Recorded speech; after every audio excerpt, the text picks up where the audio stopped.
Hello, I'm Richard Fletcher. I'm here with Express and Star and Shropshire Star reporter Joe Edwards. Joe, tomorrow Shrewsbury versus Portsmouth in League One, and two old friends coming together. Yeah, it is, and it's Kenny Jackett's Portsmouth, of course, and it's obviously, we go back to that 2013-14 season where Sam Ricketts was still a player, of course, and he was the captain of that Wolves team managed by Jackett that won the League One title, and it's the first time they're coming up against each other as managers, but as mentioned there, no strangers to each other at all.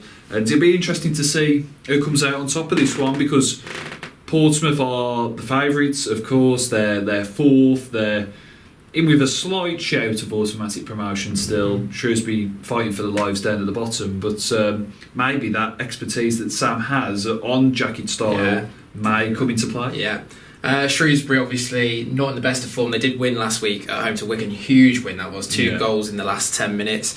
That will give them confidence going into a game that I suppose many would say, they haven't got a chance of getting anything out of. Yeah, it isn't. That late goal that you speak of there, I think Shrewsbury have often been the victims of late goals. Have been switching off or being too defensive and inviting pressure and getting done by those late goals. So they were looking to reverse that trend and be the ones dishing them out instead. And it's always a good trait to have, especially for a team fighting down the bottom, not knowing when they're out, not knowing when they're down, and that's something that Sam will be looking for. But it'll be interesting to see what kind of team he goes for, because he left some big hitters on the bench last weekend in Kennebeary and Doherty and Grant. Does he change a winning team, but he's got a few perhaps injury worries as well. Yeah.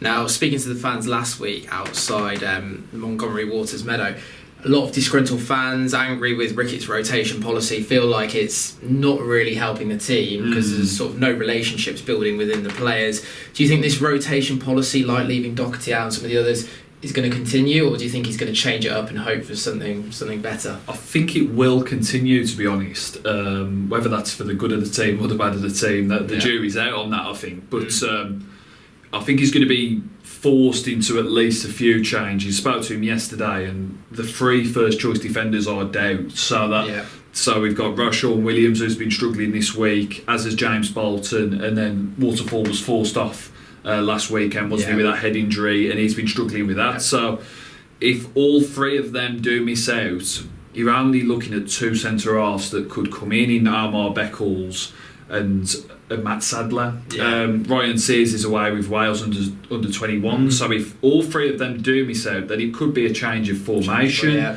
So I think if he can, and if it means playing one of them at 90%, 80%, just to keep that formation, that 3-5-2, then he will. But in the middle of the park, you're looking at Dave Edwards, a player that Sam has admitted still in kind of pre-season mode because of the injuries he's had this season. Does Doherty come back in for him? Does Grant come back in? You've got to think Ollie Norburn will play a part after his winning penalty last weekend, but I can be with the top scorer on the bench again. That'd be a surprise. But as we say, Sam is not afraid to make bold calls. Whether you agree with it or not, fair enough to him. He's not shy to make those decisions. So we'll see how it goes. But it should be a decent crowd. Portsmouth will probably sell out there, and Shrewsbury should have a decent backing as well. So it should be a good game. Yep. And with regards to Portsmouth, obviously, like you touched on, mixed form since Christmas, really.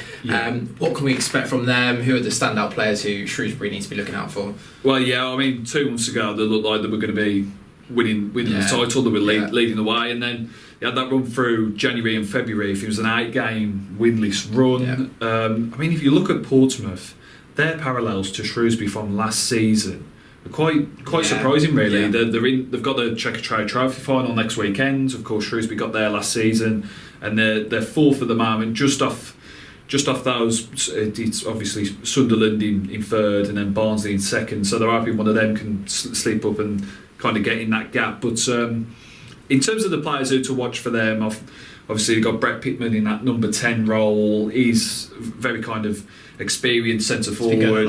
Been going a long while. He knows where the net is. He's always had a good goal record, and he's quite a clever, crafty kind of striker who'll hold the man off, win the fells, try and get him up the pitch. And then in that number 9 role, he's Almar Bogle, on loan from Cardiff. He's had a few clubs now, but very kind of pacey, strong centre forward, and especially if Shrewsbury have a couple of injuries at the back, then he could have a bit of a field day perhaps. But he'll be one to look out for. And they've got quite a settled team now. They've got a good system. Portsmouth. They've got a few injuries, but they've got the strength to complement that. A familiar facing Craig McGillivray in the sticks as well, former Shrewsbury keeper.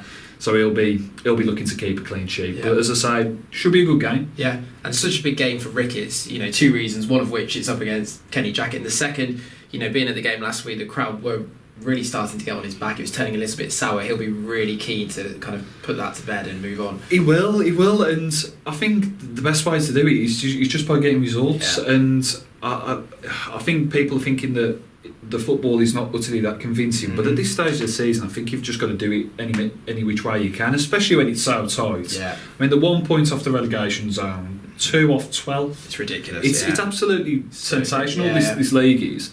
So if you can, any points you can get, you just got to fight, scratch and claw, whichever way you can. Yeah, the football may not be great at times, but it's purely a results business, especially at times like these.